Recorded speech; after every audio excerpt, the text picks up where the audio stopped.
let's talk about legacy. This came out in one of the videos as I was fine tuning and clarifying the topics that I shared earlier.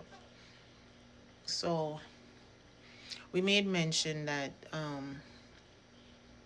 Judas cared about earthly things, things of the flesh and pleasure.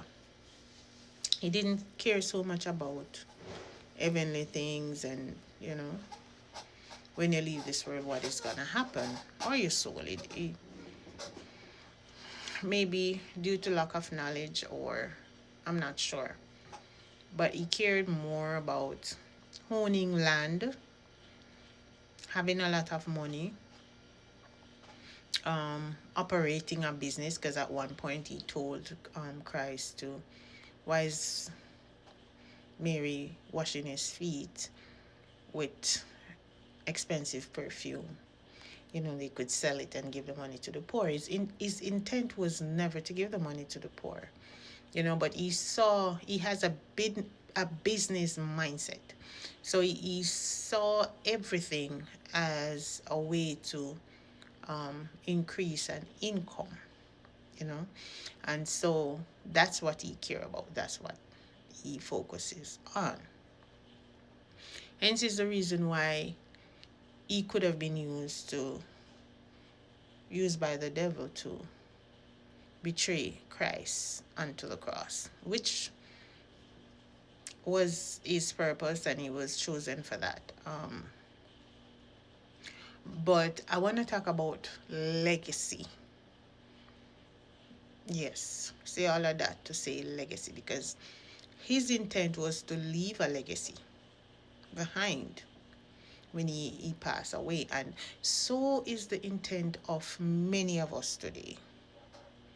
Yes, parents, grandparents, society overall. We want to leave generational wealth to our offsprings, children and grandchildren. We want whatever we work for today to be valued even when we are gone and taken care of by those who are left behind. But though that's a positive thing, I want to look at it from another perspective, from a godly perspective. We don't own anything. No matter how much you work, buy it and pay for it. You didn't come into this life with it, and you won't be leaving with it.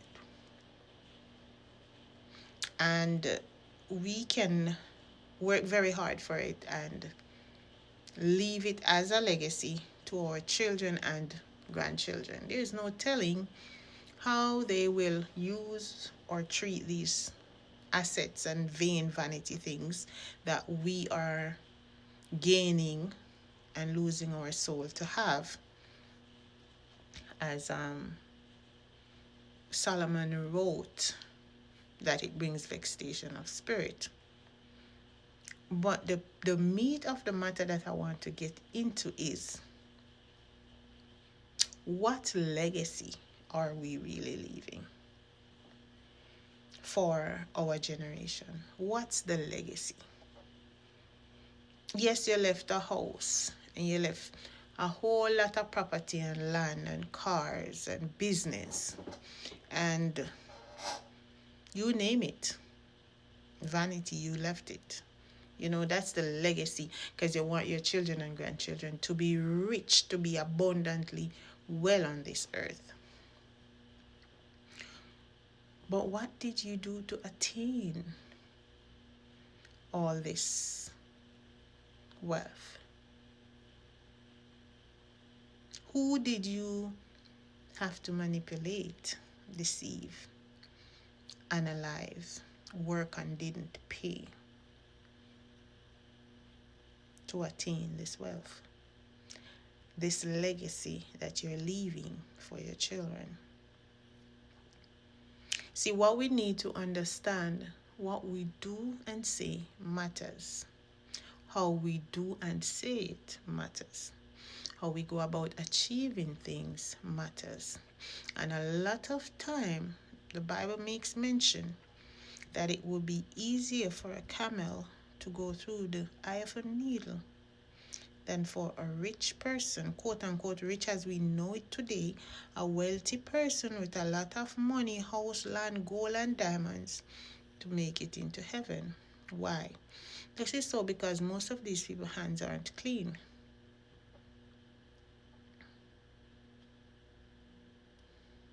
Enough money or good money won't come easy.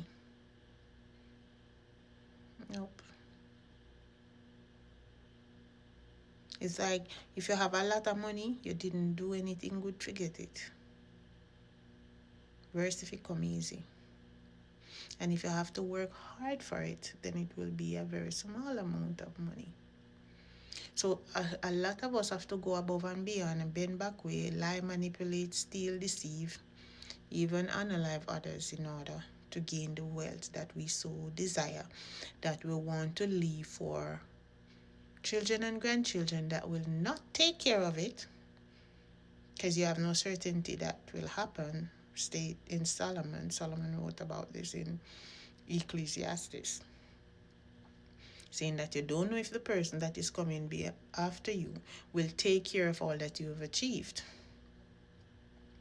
So when you look at all that you had to do and go through, giving yourself some extra gray hair, back pain, and sickness of all sorts, mentally, physically, and emotionally, to achieve this wealth so that it can be a legacy for these people that we say that we love so much. If God didn't bless you with this genuinely, and you didn't do good to achieve it and work hard towards it, if it's something bad you did to get it or attain it, it brings about a curse.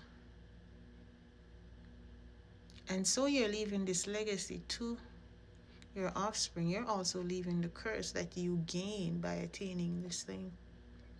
So again, I ask the question, what legacy are we leaving behind for our beloved offsprings?